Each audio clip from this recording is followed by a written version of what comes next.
What's going on, guys? My name is Aley. I'm making this video here from my home studio, the safest place on earth in Nashville, Tennessee.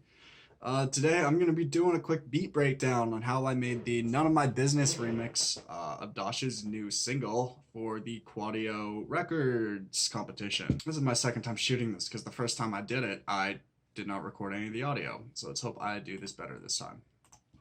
Little precursor warning. I'm a little bit of a mess. My projects are a mess. Started off with a nice little piano riff.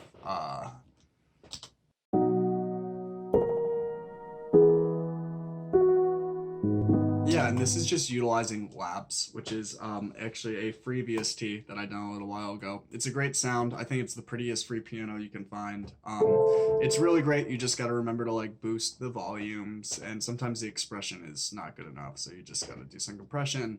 But yeah, it all kind of started with just these chords. Just a little thing I threw down on the piano. Thought they were really pretty. Next part of it was actually playing around with a little granular synthesis. So I had actually taken Dasha's acapella and threw it into Quadio, which is a plugin I got a few months ago. It's pretty cool. If you don't know what granular synthesis is, I highly recommend checking it out. And you get this really pretty atmospheric texture.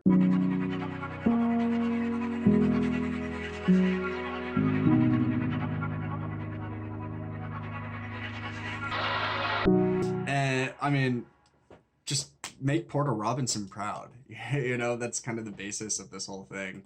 It's a pretty big influence on my work, and he utilizes a lot of stuff kind of like that, and I really like it. As we jump into pattern 2 here, it's the same exact Labs piano that we had, except I have it layered now with an Addictive Keys preset, just because who doesn't love a nice Rhodes and piano? It's so pretty.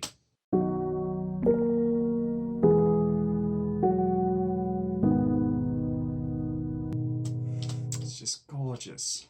Beautiful. The next part of this that I felt like we needed just a little thing here and there. I got this pack from Kashmir a while ago. Basically, it's just this little pluck bell sound. I mean, that's after post effects, of course. When it's been run dry, it's just kind of...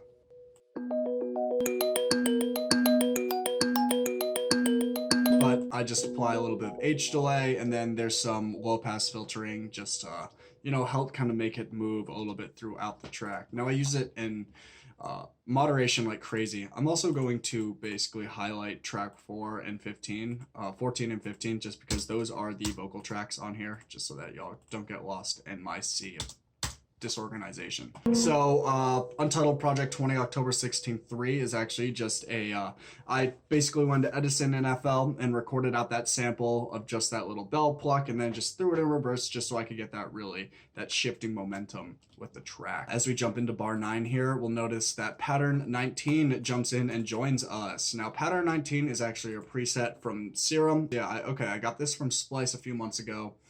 It's just a really pretty natural sound.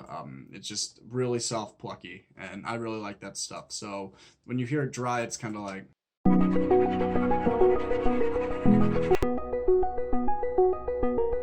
But post effects, I used, you know, through some saturation, Valhalla frequency echo, gross beat, a little bit of more saturation from Waves, Kickstart, which is like my go-to sidechain compressor, because I don't particularly love FLs, and then Doubler 2, which I use like crazy. It's just my #1 stereo shaping tool. I just find I have more control over where I'm putting stuff in the mix with that plugin versus anything else. So post effects, we get kind of this.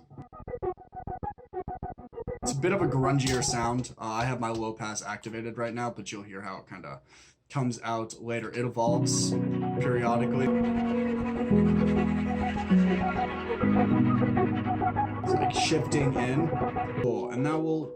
Oh, last little thing. Just like this little shaker.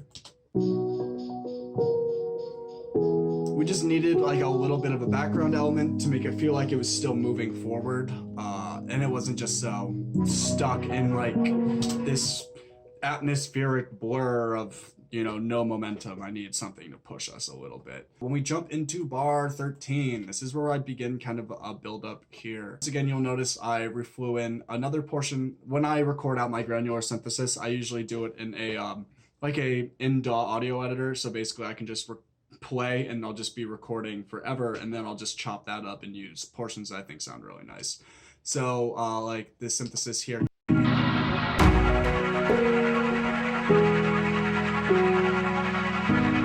It gets significantly louder. It also kind of just feels like it's filling more, which is really cool. Something that I really preach heavily is like, if you can get your drums sounding really good, you can get your track sounding really good. But at its core, you gotta have drums that just flow. I mean, you think back to like the foundation of music, man. I mean, people would just be hitting drums in a group, like vibing out together. And like at the core, that's what starts music, you know? So if you can get your drums sounding really good, you can get the rest of your track sounding really good. For my build up here, I actually just utilize a couple of different elements. For starters, it's just kind of the snare. You'll notice I basically have it just running 1, 2, 3, 4, like on and off beat, and they're just kind of doing a bouncing velocity a little bit, so they get the kind of.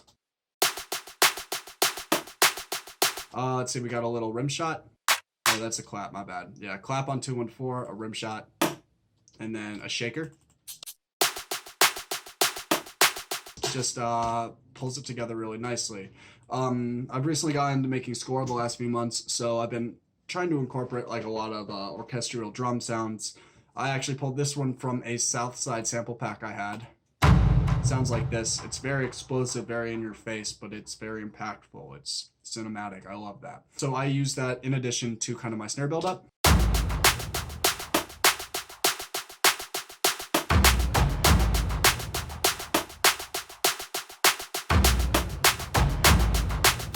Is just super cool. So you'll notice kind of pattern 5 evolves into pattern 6. The real major difference here is more in the claps. Claps now become on 1, 2, 3, and 4 versus just 2 and 4.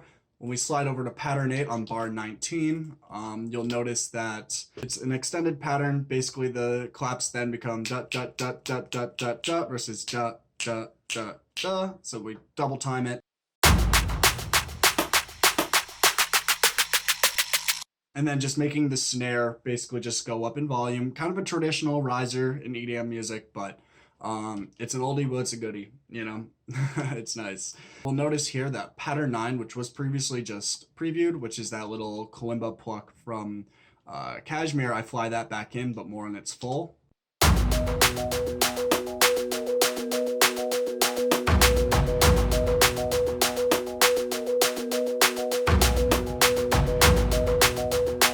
It just was really pretty. Yeah, I just really like the sounds. Then we get some throw into some risers and lifters. You know, I think I pulled actually all these from Dharma Essential. Shout out Kashmir.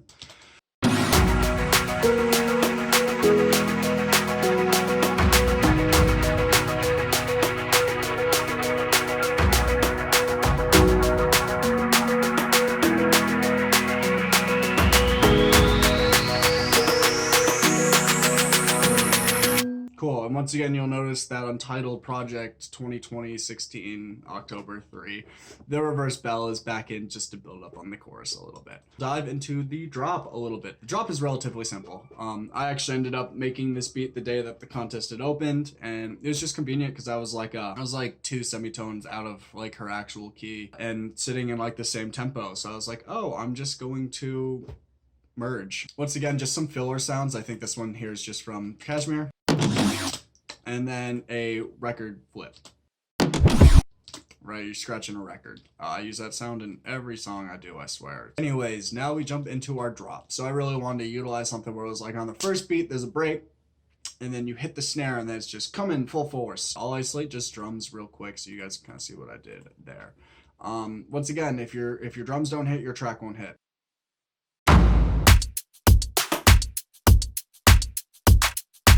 So drums in their entirety are very simple. You know, this is kind of like my topper pattern. We just got a repeating shaker. We got a couple of like rim shots and different snares just for some variation.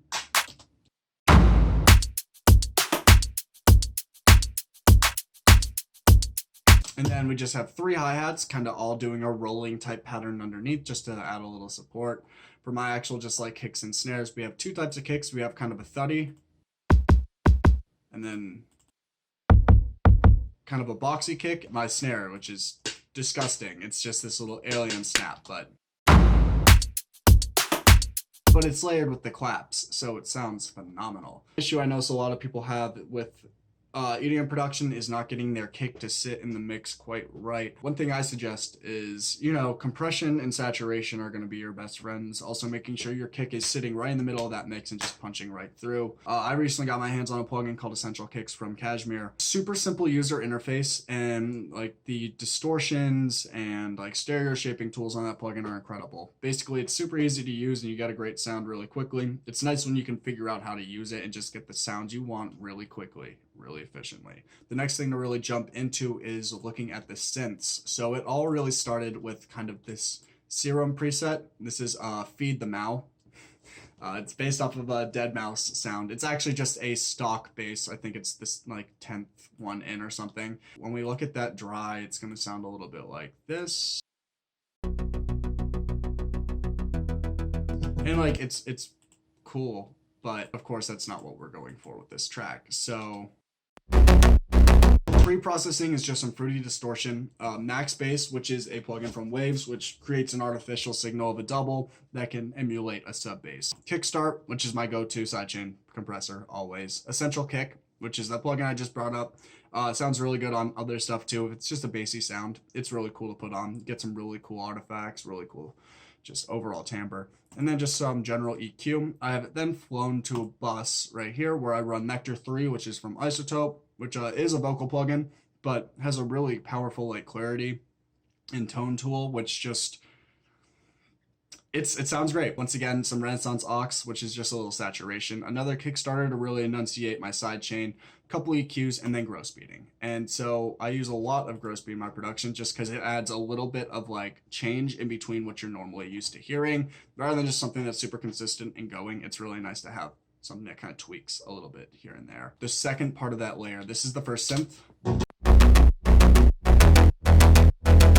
It's very much in the center. The part that really enunciates it is the outer synth.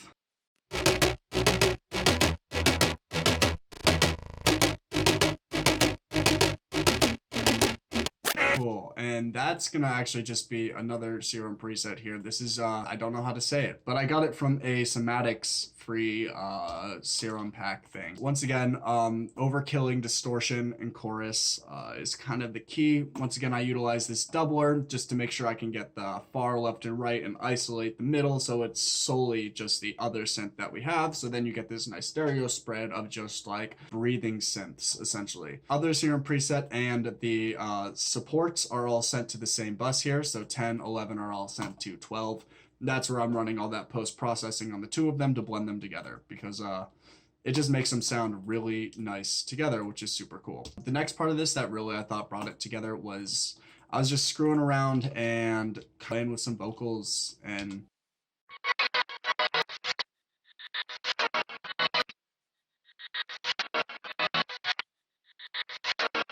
so that's kind of just like a little vocal sample I had made. I just threw it in reverse. I have an octave lower and octave up, so they're both just sitting in the same kind of realm. Those are both sent to ascend as well with a little bit of gross beat, some saturation, kickstart to enunciate it once again, some ozone imaging just so I could get it out in the field a little bit, and then once again a little bit of EQ on it. Dry, the sounds are certainly different.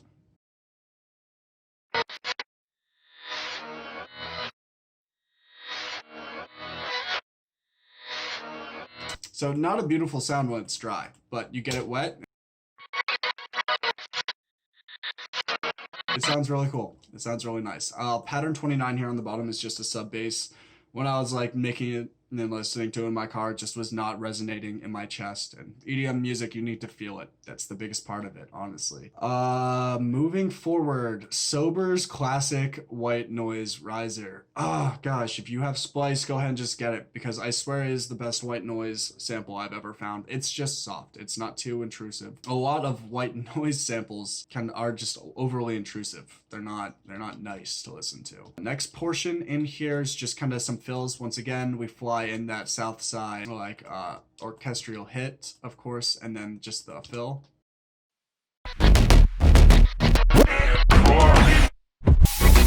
So once again, this little kick 70, which is that record flip, is the same thing that I flew in right here before the drop.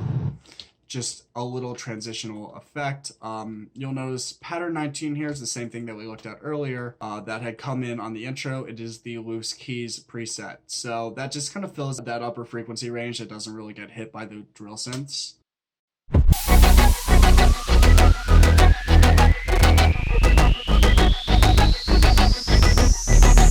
So then you get the gross beat on kind of your drill bass underneath, and you get these really cool glitches that somehow fit in sync with your pluck. You know, it's all about finding the space where you can add variation to your stuff without it sounding over complicated. It's all about cohesion. That's kind of what I've realized. I'll just run the drop for you guys real quick without the vocals so you can hear it.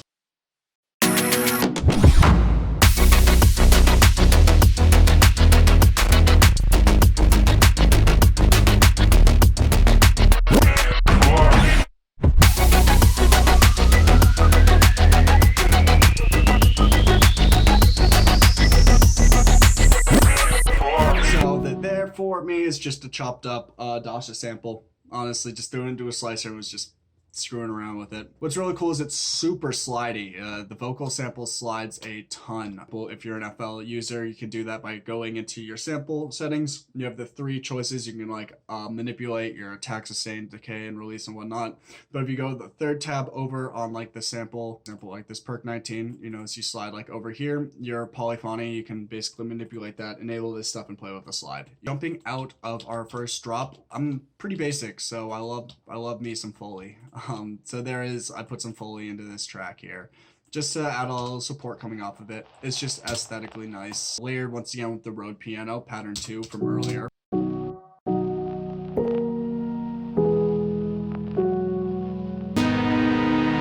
Once we hit bar 31, it's like pattern 21 comes in. I honestly forgot to automate it, so but I realized in post it actually didn't really hurt my track very much that I didn't low pass it in. Pattern 21 is actually just the default setting from Serum. It's just, you know, a pretty nice saw synth. I'm pretty sure it's called the saw initial, with no delay, no reverb, just a little bit of chorus and EQ on it. And then just another riser, just really pick us up a little bit. So once again, those vocal chops kind of come back in, and you'll notice they sit in between these realms of her vocal. When we jump into our next verse here, it's honestly pretty simple. So we fly back in the granular synthesis from earlier. Once again, we're back, and you have that really fluttery sound that we had from the intro. So it's kind of coming back. It's like a motif. Once again, flying just the same drums.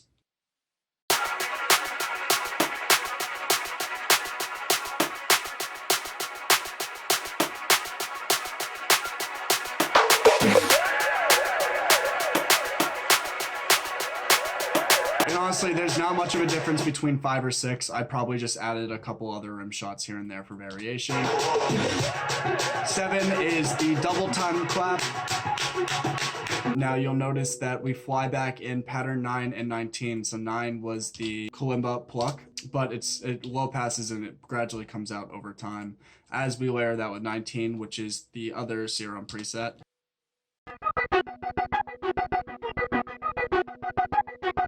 And then once again with our drums and our orchestral hits.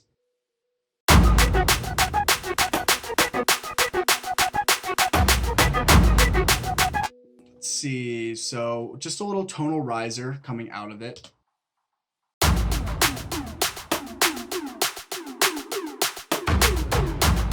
Some fills here and there, just to keep it really interesting. And then of course 21 being that Nexus sound.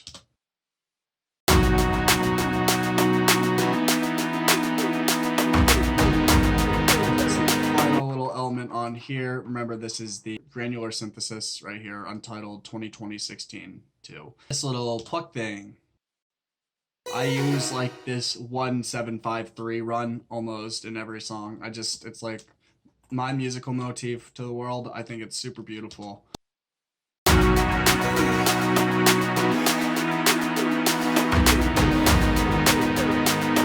And of course, I have a sample pack coming out in like a month or so. It's gonna have this little sound, this scream.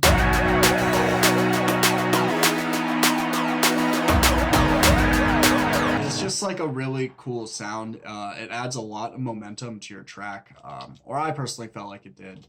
And then just like some risers here and there just for fun, because you know you always want to feel like you're building. As we transition into bar 41 over here though, we'll notice that 24 becomes 25. We kind of change up this same synth that, you know, we were doing that initial run on, is now going to pick up a pattern that's a little more consistent. Now, often on piano, I'll do something when I'm, you know, playing with a band where it's kind of a pretty consistent chuck. And I just have grown to love that sound so much, and I find it's a very powerful tool when trying to add like this big feel that's like something's evolving to somewhere else.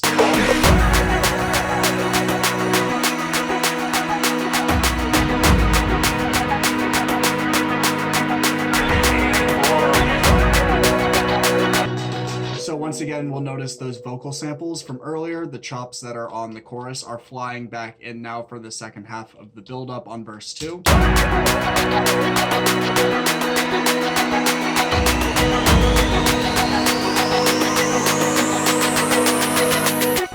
Now, yeah, it's super ducked in the back, but there is a significant difference when you take it out for some odd reason. The last bit of it before the vocals is just like a little just,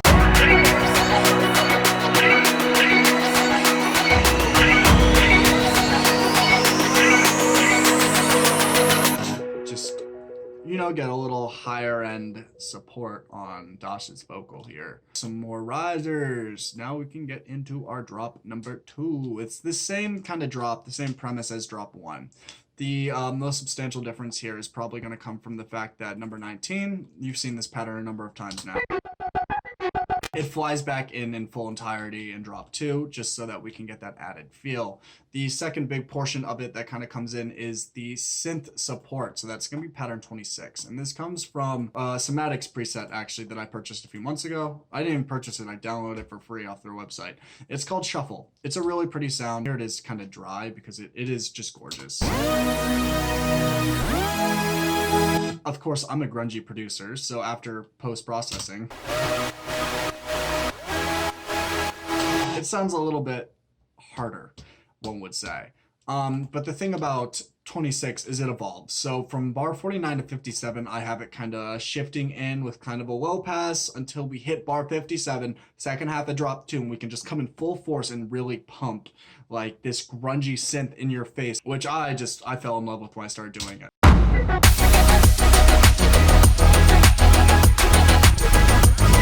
Another thing that you'll notice here is we've got kind of this, which is our side supports are now doubled in octave as well, just to add some more feel to it. We got pattern 29, which is our sub bass support, and then 16, which is our center drill bass, just for the main chucks. Oh, of course, this tambourine loop, which we had used, you know, initially in the start, is back once again, just for added support with the drums. These breaks, of course.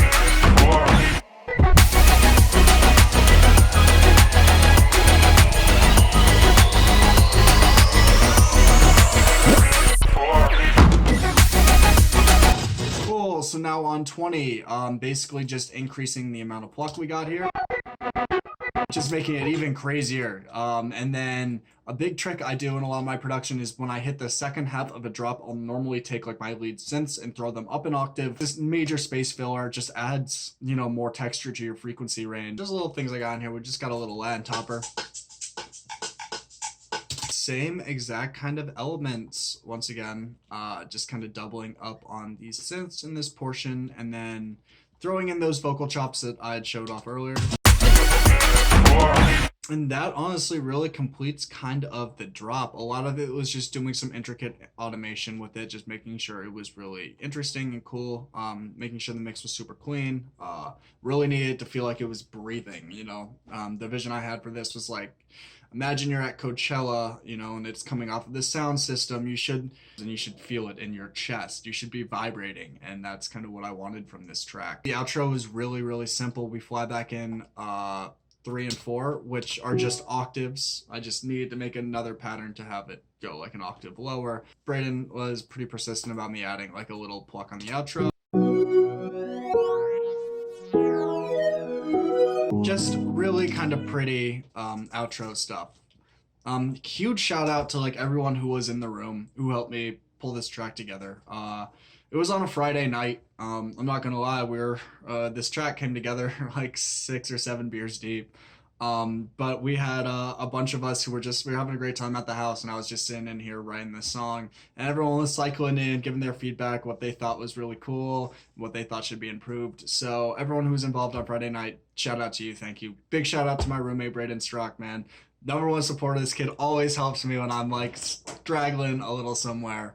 At the end of the day, I hope you guys like this remix as much as I enjoyed making it, because it's been a freaking blast. Here is the song in its entirety. I'll one where you have the vocals and one without the vocals, because you guys can stream the one with the vocals, the one without you can't really do so much. And I think it gives a more clear demonstration of what's going on behind the works of the song.